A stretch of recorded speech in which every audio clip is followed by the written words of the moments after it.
Good afternoon, everyone. I have here a book. All you have to do is listen carefully, and because I will ask a question afterwards. The title of our story is all about the little woman. Okay, it is based on the story by Louisa May Alcott. So, listen carefully. We have chapter 1, The Christmas Letter. Christmas won't be Christmas without any presents, grumbled Jock March, lying on the rug. I hate being poor, sighed her sister, Meg looking at her old dress. So do I, sniffled Amy, the youngest, who was gazing at passers-by. And I don't think it's fair for some girls to have lots of pretty things and other girls nothing at all. At least we have father and mother and each other, said Beth. We don't have father, Drew observed, moving to the sofa. Not for a long time. Perhaps never. Each sister added silently to herself, thinking of their father far away at the war. Mother said we ought not to have presents this Christmas anyway, announced Meg. She thinks it's wrong to spend money for fun when our men are suffering in the army. At 16, and the eldest, Meg did her best to sound grown up, but she didn't always succeed. Mother wouldn't want us to give up everything, cried Joe. And we each have $1. We could spend that on ourselves. I'm going to buy a book. I'll buy drawing paper, decided Amy. Beth began playing the old piano, skipping over the parts where the notes were missing. A new piano's too expensive, she said. She said quietly. But I'd love more music. We deserve more fun, Joe added. I suffer enough every day looking at our great Aunt March, with her fussy old woman ways. It can't be as bad as my job, teaching those horrible children, Meg complained. I hate having to work. My life's worst, Amy batted in. All the girls at school laughed at me because of my patched clothes. Beth, Beth put her mother's old slippers to warm by the fire. They were full of holes. Let's not get anything for ourselves, she said. Let's buy presents for mother instead. She works so hard. Joe agreed. That's a much better idea. We'll go shopping tomorrow. And seizing Beth, she danced around the room. Meg and Amy clapped and cheered them on as the pair collapsed in an exhausted heap. They heard the front door open. Mother was home. I'm glad to find you so merry, girls, she smiled. Coming in a few moments later, I'm sorry I'm late. There was so much to do, sending food and clothes to our soldiers. But I have a treat, a letter from father. Excitedly, they drew near the fire. Their mother sat in a big chair, and Jo perched her, her by her feet. She rested her chin in her hand, ready to show her face and hide any tears that might fall. Father's letter was cheerful and full of hope. It seems a long time to wait before you see again. Give the girls my love. I know they will be loving children, that they will work hard and conquer their faults, so that when I return, I will be fonder and prouder than ever of my little one. So, amo na ang send the letter sa ilaka. Chapter 2, The Lawrence Boy. After Christmas, everyone felt miserable. Nothing nice ever happens to us, moaned Anne. That's not true, said Jo, coming into the room and tripping over Beth's cat. In her fall, she knocked ink onto Meg's hat, leaving a dark spreading stain. Oh, it's ruined, snapped Meg. "And I can't afford another. You are so clumsy, Joe. Beth, can you keep that cut of yours under control?" Joe shrugged her shoulders. Was there ever such a cross family? But just wait. One day, I'll be writing books and plays and be so rich that I can buy stacks of hats. Beth can have all the cats in the world and a new piano. "Meg, Joe," their mother called, coming in from the hall. "This will cheer you up. A party invitation for a New Year's Eve dance tomorrow." "If only I had soft dress and curled hair," sighed Meg. "Your dress is fine," said Joe. "My party dress is scorched where I stood too near the fire, and my gloves have lemonade all over them." "You can't wear them then," said Meg firmly. "Well, each wear one of my good gloves and hold one of yours, and you must keep your back out of sight or see." "I think I'm going to hate this party," Joe muttered. Amy stuck out of her bottom lip. "At least you're going. I wish I could." "I'm glad I'm not," murmured Beth. "But I'm sure it will be better than you think," she whispered to Joe. The next evening, Joe helped Meg get ready, holding red-hot curling tongs to her hair. But soon, she was thinking about her latest idea for a story, and a minute later, she smelled she smelled burning. To Meg's horror, a row of scorched curls fell into her lap. So, ang iya nga buhok na kalasunon. "Oh, I can't do anything right," said Joe, flinging down the tongs in disgust and rushing out of the room. Amy ran to console Meg. "There," she said, fixing a velvet bow to Meg's hair. "Now it won't show." As soon as they arrived at the party, Meg began dancing with her friends. Joe, who was terrified of showing Meg up, shut behind the curtain. To her surprise, he found the boy already there. "You're Mr. Lawrence's grandson," she blurted out. "I've seen you before. You lived next door to us." The boy nodded. "Hello," he said. "I'm Lauren. I'm hiding because I hardly know anyone here." "You know me now," said Joe, with a grin. I'm hiding because of my dress," she confessed, showing him the bird. Laurie laughed. Let's dance a polka down the passage, where no one will see us," he suggested. After the dance, Laurie went to get ice creams, which they devoured behind the curtain. By the time the party ended, they were firm friends. They were laughing in a corner when Meg leant over to them. "These rich shoes," she groaned. "I think I'd sprain my ankle." "Would you like a lift in my carriage?" Laurie offered. "If it won't be too much trouble," said Meg. "Yes, please."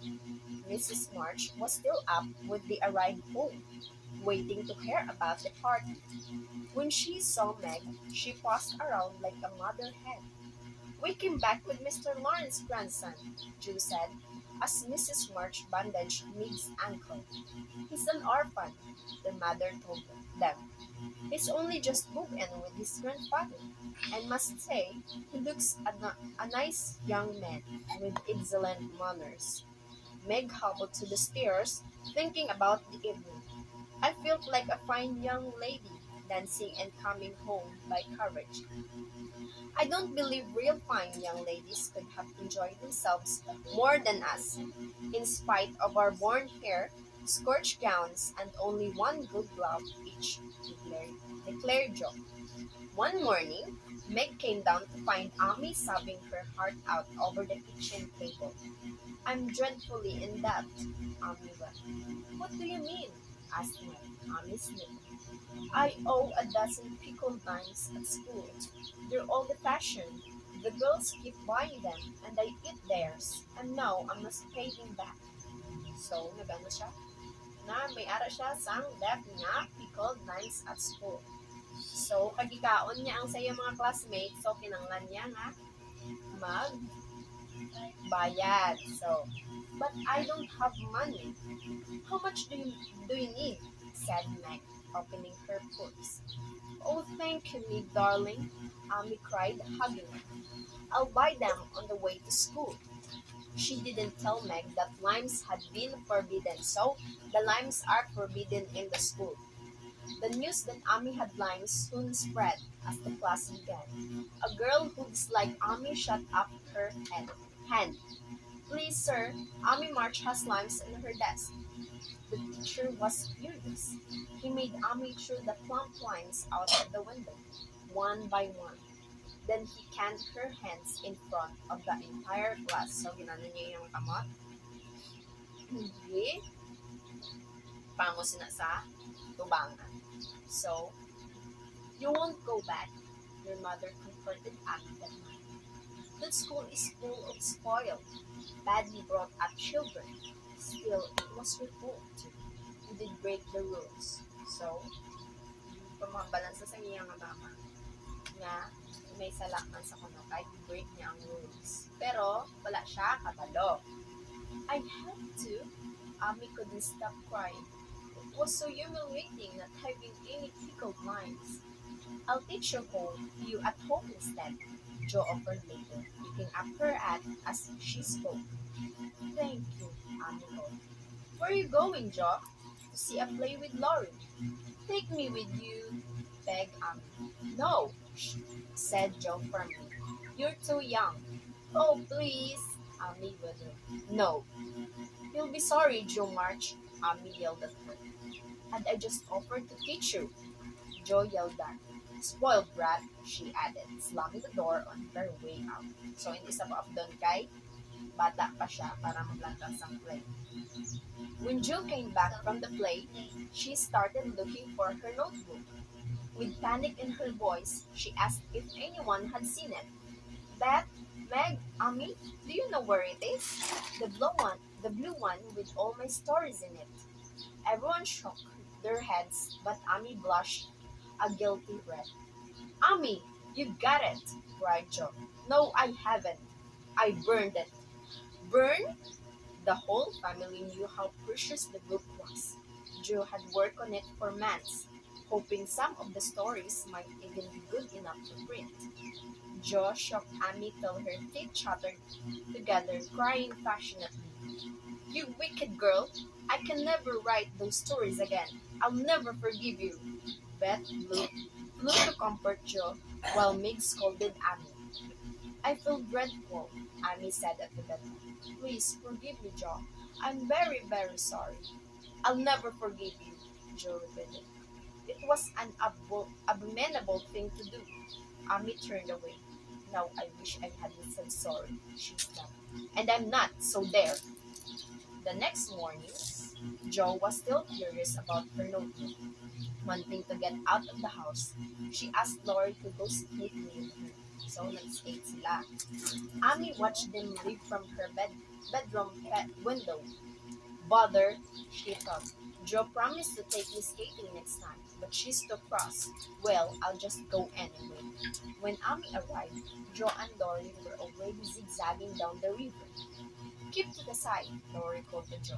The ice is getting too thin in the middle, so ang ice sa tunga nagnipis na. Amy, far behind, didn't hear. Jo looked back and saw Amy coming after them. She can take care of herself, mean pig, she thought angrily. Amy aimed straight for the middle, but Jo skated on. With a strange feeling inside her, there was a sudden scream and the terrible sound of cracking ice. Jo spun around. Amy had vanished. Only her hood could be seen, bobbing in the water. Grab a branch! Lori shouted. For a second, Jo stood frozen with terror.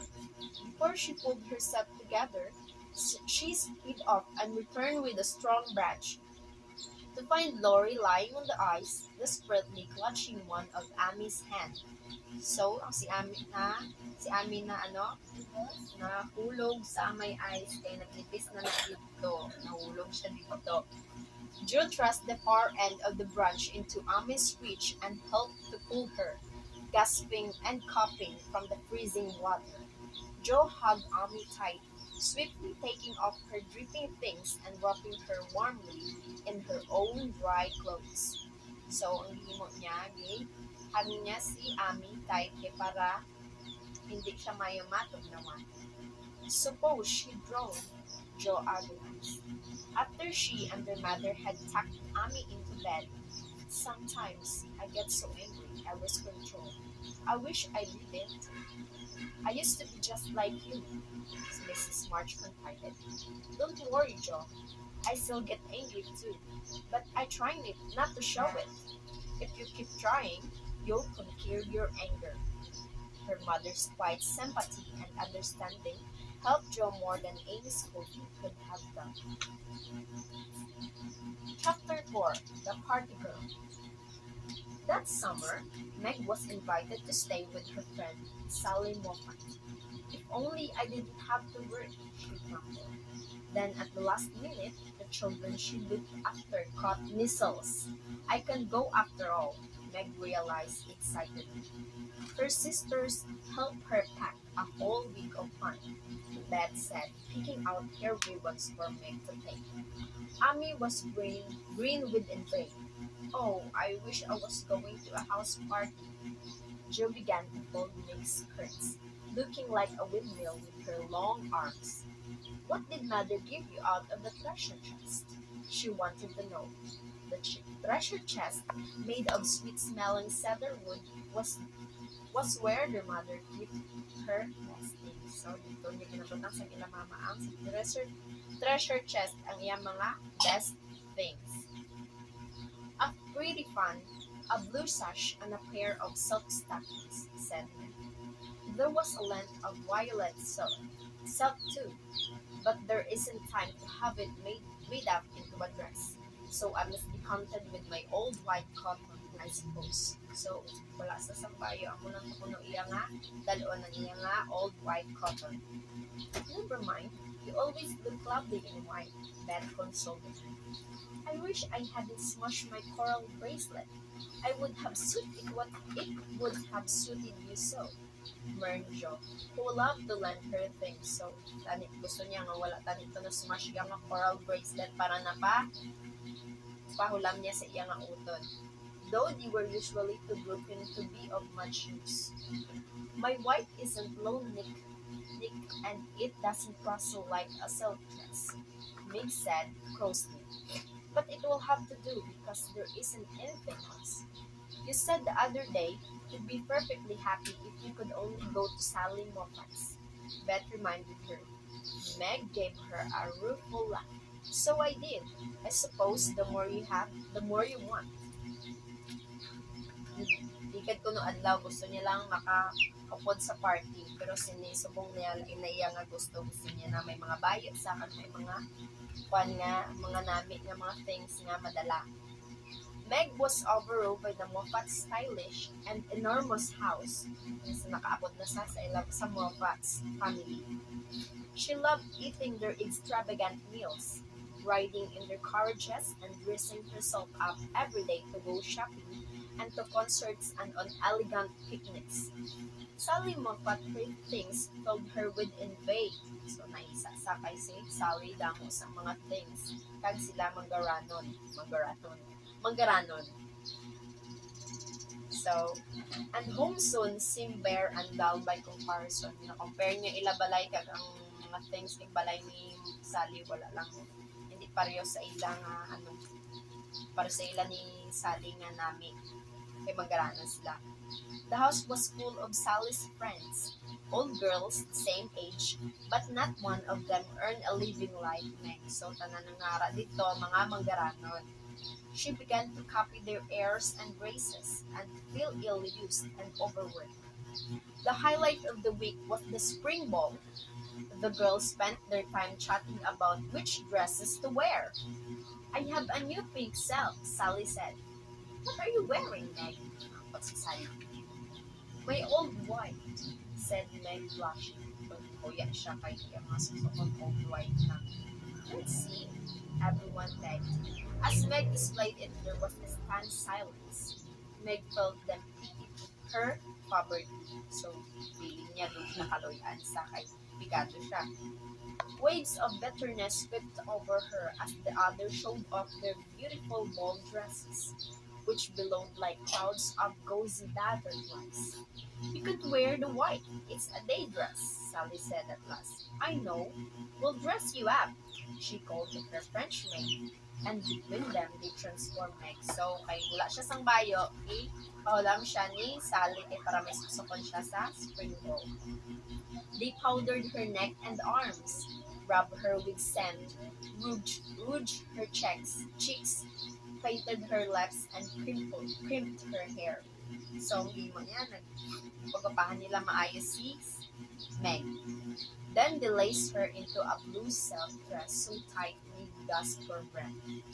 Pasok-sokan nila si Meg sang blue tight dress nga do hindi na siya kaginhawa sa gotok.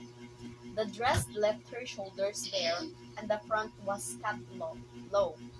Finally, they decked her out of like a Christmas tree with bracelets, brooch, necklace, and earrings.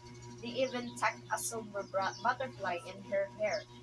Beautiful, said Sally. So, pangbutangan sa kung ano-ano sa kalawasan niya. Nagbutangan siya sa butterfly dire sa ulo. So, but something had fled out of Meg. Her simplicity and freshness had disappeared. In her place was a frail passion doll, no different from any of the other girls. Meg felt strange but excited as she kicked her downstairs to the ball in her borrowed high-heeled blue silk shoes. So, palampon siya sa taas-taas nga high-heeled blue silk shoes like sa iyang bayo. Don't trip, giggled Sally. To her delight, Meg found that the fashionable guest in the house party, who had ignored her in the shabby clothes, now swarmed to her like bees to honey. So, ang mga fashionable guests sa house party nga ignore siya sa una kay iyang bayo, lain, hindi mayo nami, subong niya dogin palapitan na sa sangtanan kay nagwapa sa. She loved being so popular and drank glass after glass of champagne. So, nagsinuminom na siya ng champagne. She was flirting over her fan when she saw Laurie coming up to her. Meg, what have you done? Meg fluttered her eyelashes. It's the new Meg. Don't you like her? Not a bit, said Laurie grinning. I don't like dressed up girls. And what would she say if she saw you? Just then, they heard people talking behind.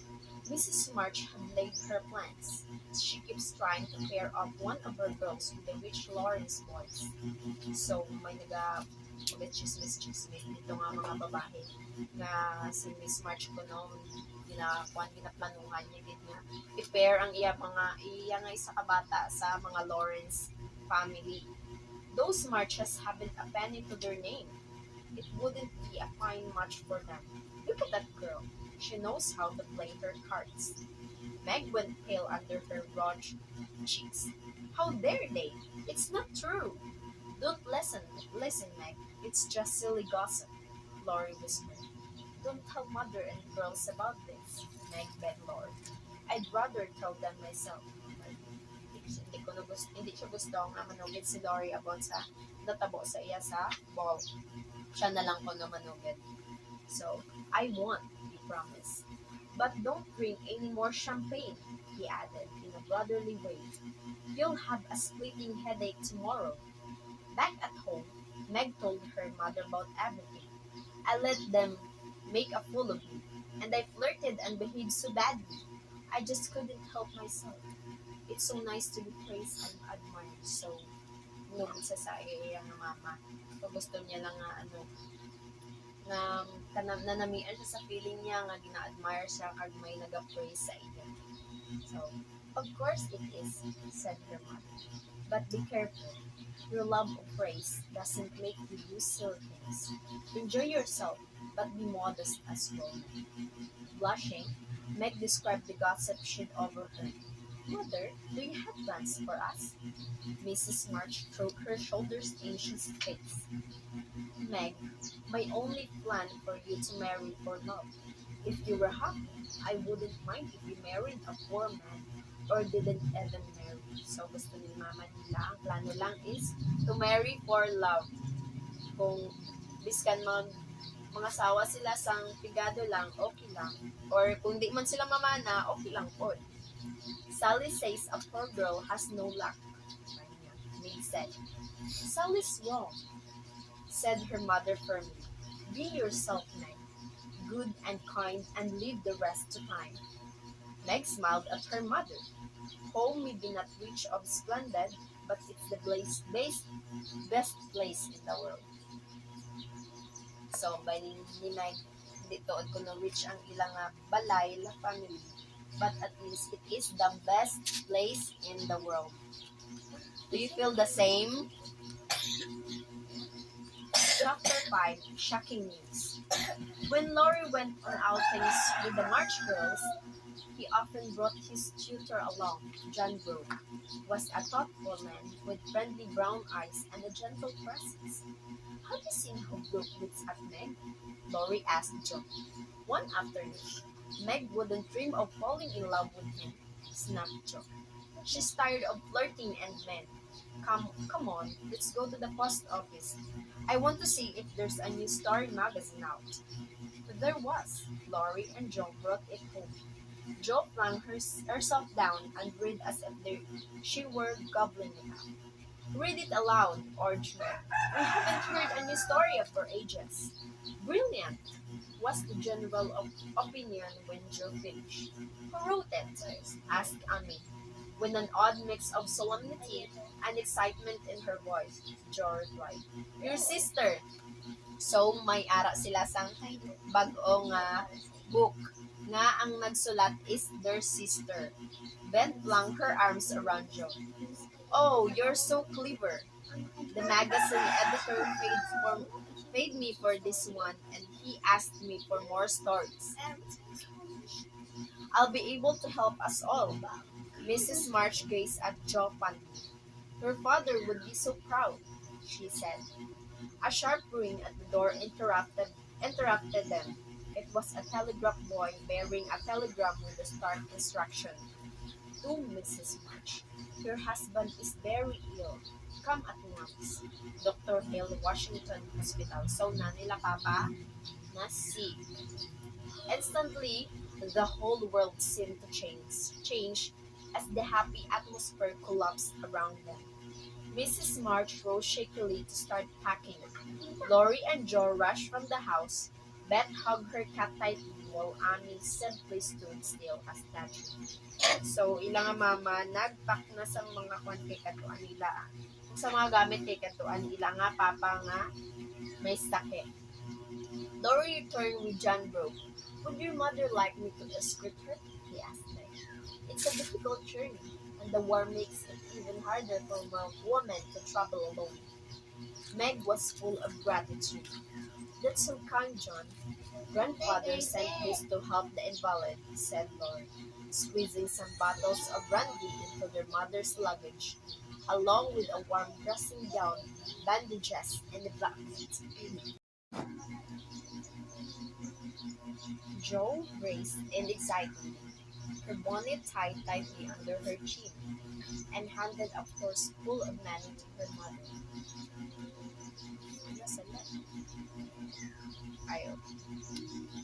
Aunt March sent this. She said father was stupid to go to war.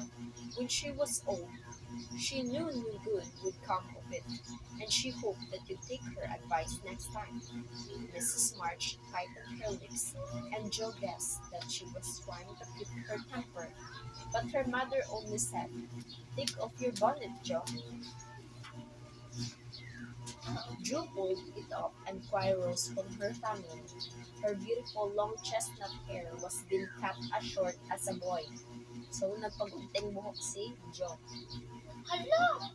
What have you done? Gasped Annie. I sold it, Jo said proudly. I saw tails of hair for sale in barber's window, so I asked him to. to cut mine up to get more money for father. So yung himo niya, ipautod niya ang ilang iya nga buhok para may ibulig siya sa ilang nga papa nga may sakit. Mrs. March was overwhelmed. Oh, Joe, you shouldn't have. Nonsense! It will do my brains good to have that mop taken up. Besides, it will be boyish and easy to keep tidy. Amy fingered her own ringlets. How could you? She asked. She doesn't look like Joe anymore, but I love her for it. Beth said softly. Chapter 6. Beth. Mrs. March left for Washington once.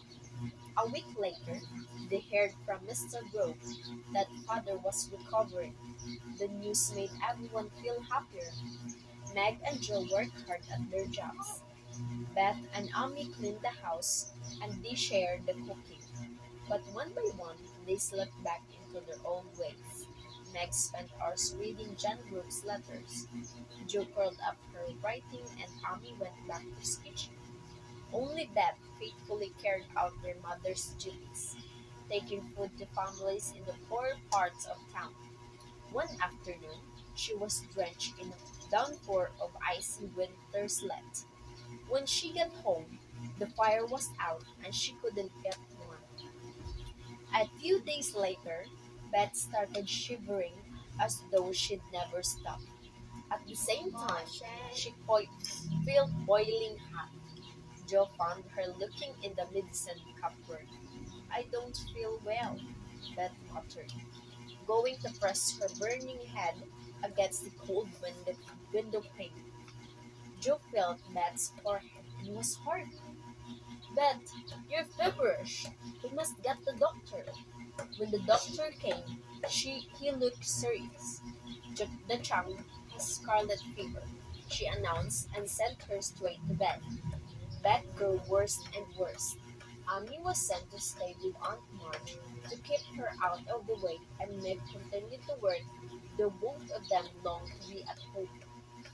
Jo spent at her time nursing her sister. A bitter wind raged and snow fell. It lay in drips around the garden, as white as Beth's face.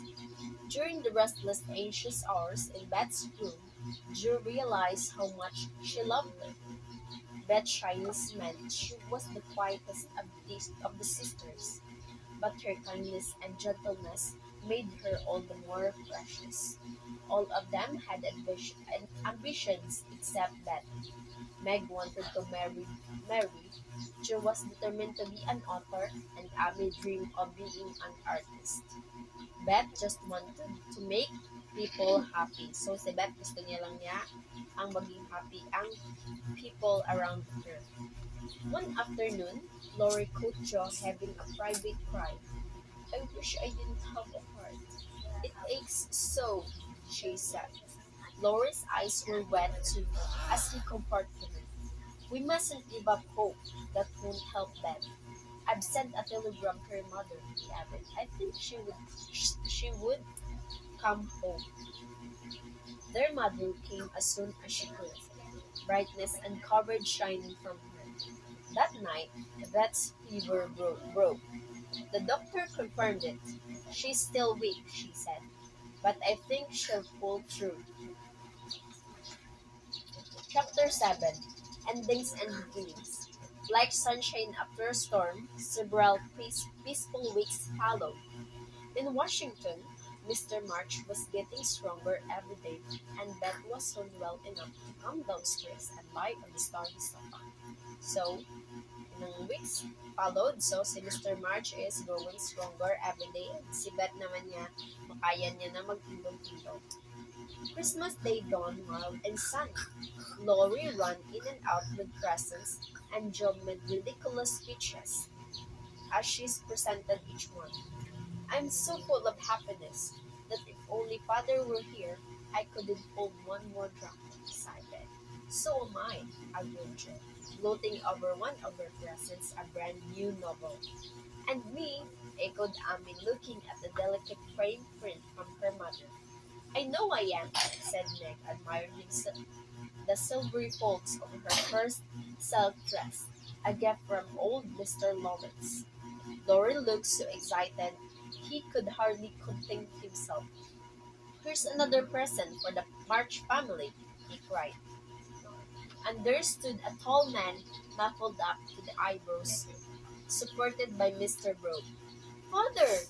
the girls cried. In an instant, the house was in uproar. Mrs. March was half laughing, half crying. Joe almost fainted, and Amy fell on her father's feet and hugged his boots. When they had recovered themselves, Mr. March was settled in an easy chair, bed on his lap, and Christmas dinner was served. The fat turkey was browned to perfection, and the plum pudding melted in their mouths. Old Mr. Lawrence and Laurie joined them, along with John Brooke, who kept sneaking admiring glances at Meg. She blushed and smiled back. Joe spent most of the meal glowering at the unfortunate tutor, much to Laurie's amusement. They ate and drank and took and laughed. The day ended with Beth playing carols and everyone singing, so they were so happy. The following afternoon, Aunt March arrived to visit her nephew and surprised John Brooke and Meg talking quietly together. "Bless me, what's this?" she cried, looking from the pale young man to her blushing niece. "This is Laura's tutor and father's friend," stammered Meg. Stammered Meg. John nodded shyly and vanished into the study. "He's not thinking of proposing, I hope," boomed at the old lady. "He's not nearly good enough for you." "Why not?" Meg demanded. Aunt March nipped. "He's a poor witch, and probably after the money he thinks I'm leaving you in my will." Meg was so indignant that her voice soared louder than Aunt March. "John's not like that. He's good and kind, which matters more than riches." In the study, John heard every word. His heart swelled with happiness. "Perhaps Meg will marry me even though I don't have any money," he thought. "Hi, Highty-tighty," said Aunt March. "Soon, you'll soon tire of love in a cottage." "I don't mind being poor," Meg replied firmly. "Jan and I work hard. We'll earn our way and be proud of it." As Aunt March stormed off in a huff, John raced from the study and took Meg in his arms. Not long after, Jo entered the drawing room to see her sister sitting in John's lap. Sana all. Meg jumped up, but John smiled. Congratulate us, Jo. We're engaged." Appalled, appalled at the thought of losing Meg, Jo raced upstairs and begged her parents to do something. But Mr. and Mrs. March were thrilled at the news, and so were Amy and Beth. Even Laurie dashed around with an enormous bunch of flowers for them as soon as he heard. "What a year this has been," said Mrs. March. "But it's ended well." "Hmm," murmured Jo, not liking the thought of her family breaking up. Laurie nodded. "Cheer up," he said. "You'll always have me," Jo blinked. "Don't you wish you could see into the future?" Laurie asked. "No," said Jo, looking at her family. "I might see something sad, and I don't believe any of us could be happier than we are this very minute." So, that's the end of our story. What have you learned in our story? Okay, wala. So, I will have a few questions. So, I have here a few questions to ask. I hope you can answer these questions. So, number one, whom are the four sisters in the story? Okay. Beth, Meg, Joe, and Amy. Okay, very good. Number two, why did you all not have presents this Christmas? Okay, Daniela. Because they were poor and their father was they wasn't they wasn't have money enough for have presents, and their father was in a war. Okay, very good. Who owns a cat? Okay. Beth. Okay, very good. Who owned a deck of dozen pickled lines at school? Amy. Okay, very good. Why did Amy burn Joe's precious book? Because she wasn't invited to see the play. Okay, very good. Who dresses up Meg in the coming spring ball? Sally Moffat. Okay, very good. Who among the girls like to write stories? Joe. Jo March. Okay, very good. Why did Jo March cut her hair and sell it in the barber shop? To make her father to make her to get enough money for his father to her father. Okay, very good. Who among the sisters whom only wanted is to make people happy? Then Okay, very good. Okay, okay, this is my last question. Is family important? yes. If yes, take your answer. So, Go below na. yes? Okay, you, Daniela. Because family support us and give us love and give us comfort. Comfort. Comfort in Okay, house. okay. How about the... If family is not important, we are not here in this world. Okay, very good. So, thank you for your cooperation. Thank you for listening to the story. Goodbye.